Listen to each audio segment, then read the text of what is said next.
Salam sejahtera buat Bapak Ibu, saudara-saudaraku yang terkasih, warga GKP Maranatha.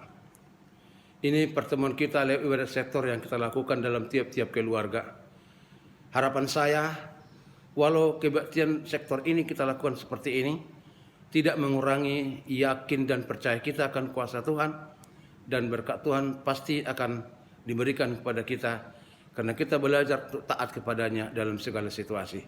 Oleh sebab itu, Bapak, Ibu, dan saudara-saudara sekalian, sebelum kita menyambut firman Tuhan menjadi khotbah kita, marilah kita satu dalam doa. Kita berdoa. Bapa yang di surga, Tuhan yang kami muliakan dalam Yesus Kristus, kami bersyukur kepadamu Tuhan atas segala anugerah-Mu yang telah Tuhan berikan bagi kami. Hari demi hari Engkau pelihara hidup kami. Sampai dengan malam hari ini kami masih beroleh kesehatan dan kesempatan yang indah untuk bersekutu dengan-Mu lewat ibadah sektor ini. Berkatilah kami Tuhan. Berikan pengharapan baru bagi kami untuk menjadi setia sebagai hamba-hamba-Mu, sebagai umat-Mu di tengah-tengah kehidupan dunia ini, walau apapun yang terjadi. Berkatilah firman-Mu yang sebentar akan berkumandang di tengah persekutuan kami, supaya firman itu memberikan kekuatan kepada kami menjadi orang-orang yang setia mengimani Tuhan. Dalam nama Yesus Kristus kami berdoa. Amin. Nas khotbah kita untuk kebaktian sektor minggu ini, Bapak, Ibu, saudara-saudara, diambil dari kitab Roma pasal 15 ayat 7 sampai dengan ayat yang ke-13. Demikian firman Tuhan. Sebab itu terimalah satu akan yang lain, sama seperti Kristus juga telah menerima kita untuk kemuliaan Allah. Yang aku maksudkan ialah bahwa oleh karena kebenaran Allah, Kristus telah menjadi pelayan orang-orang bersunat untuk mengokohkan janji yang telah diberikannya kepada nenek moyang kita, dan untuk memungkinkan bangsa-bangsa supaya mereka memuliakan Allah karena rahmat-Nya, seperti ada tertulis. Sebab itu aku akan memuliakan engkau di antara bangsa-bangsa dan menyanyikan mazmur bagi nama-Mu. Dan selanjutnya, bersukacitalah hai bangsa-bangsa dengan rahmat-Nya, dengan umat-Nya. Dan lagi, pujilah Tuhan hai kamu semua bangsa-bangsa, dan biarlah segala suku bangsa memuji Dia. Dan selanjutnya kata Yesaya, taruh dari pangkal Isai akan terbit, dan Ia akan bangkit untuk memerintah bangsa-bangsa, dan kepadanya lah bangsa-bangsa akan menaruh harapan. Semoga Allah sumber pengharapan memenuhi kamu dengan segala sukacita dan damai sejahtera dalam iman kamu, supaya oleh kekuatan Roh Kudus kamu berlimpah-limpah dalam pengharapan. Demikian firman Tuhan. Saudara-saudaraku yang dikasihi Tuhan Yesus Kristus, seperti kita tahu bersama-sama, manusia adalah makhluk sosial yang tidak dapat hidup sendiri-sendiri. Karena itu tiap-tiap pribadi manusia perlu menyadari pentingnya kesatuan, persatuan, atau kebersamaan di tengah pergaulan hidup manusia. Batak dalam filosofinya menyebutkan, tapak nado tajamna rimnitahi duguguna, sangupege sakaripang tuhuni sahada kadangan, rak mangakak tugijang jalarak manibuk tutoru. Peribahasa itu mempunyai arti bahwa kesatuan persatuan itulah kekuatan kita dalam melakukan banyak hal di tengah kehidupan ini. Bangsa kita Indonesia pun punya istilah dan motto, bersatu kita teguh, bercerai kita rubuh. Mungkin dari istilah itulah lahir kegiatan suatu gotong royong dalam kegiatan sosial masyarakat. Semua filosofi istilah itu menunjukkan betapa pentingnya kesatuan dan persatuan itu harus tetap terpelihara, supaya setiap orang di antara kita mempunyai kesempatan menikmati berkat-berkat Tuhan. Saudara-saudara, prinsip berpikir yang ditekankan oleh Rasul Paulus untuk memelihara kebersamaan, kesatuan, dan persatuan itu adalah mempedomani sikap Yesus Kristus yang mau menerima semua orang yang percaya kepadanya dari semua bangsa di dunia ini.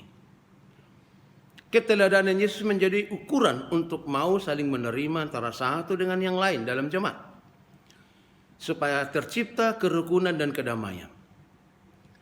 Rasul Paulus menyadari bahwa ketika ada pengelompokan atau kelompok-kelompok dalam jemaat, pastilah akan menyebabkan tumpulnya misi pelayanan dalam jemaat. Karena pada dasarnya tugas panggilan kita semua sama. 1 Petrus 2 ayat 9 menekankan, kamu adalah bangsa yang dipilih menjadi umat yang rajani, umat kepunyaan menjadi milik Allah.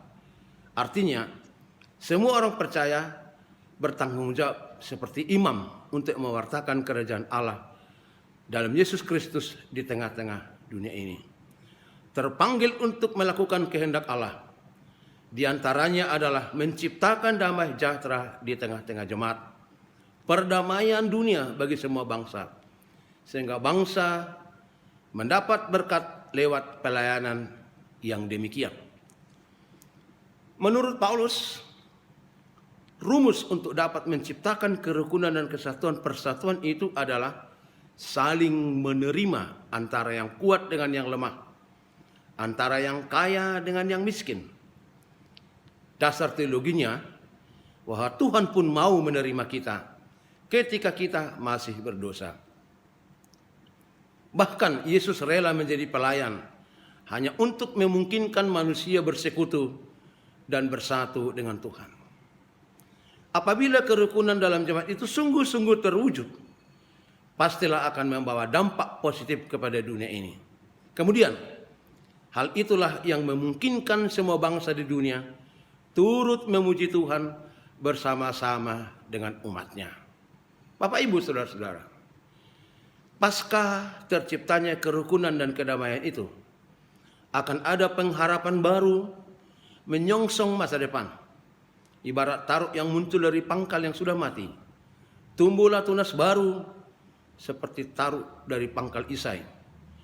Sesudah tunas itu menjadi besar, maka memerintah bangsa-bangsa untuk menaruh harapan kepada Tuhan Allah.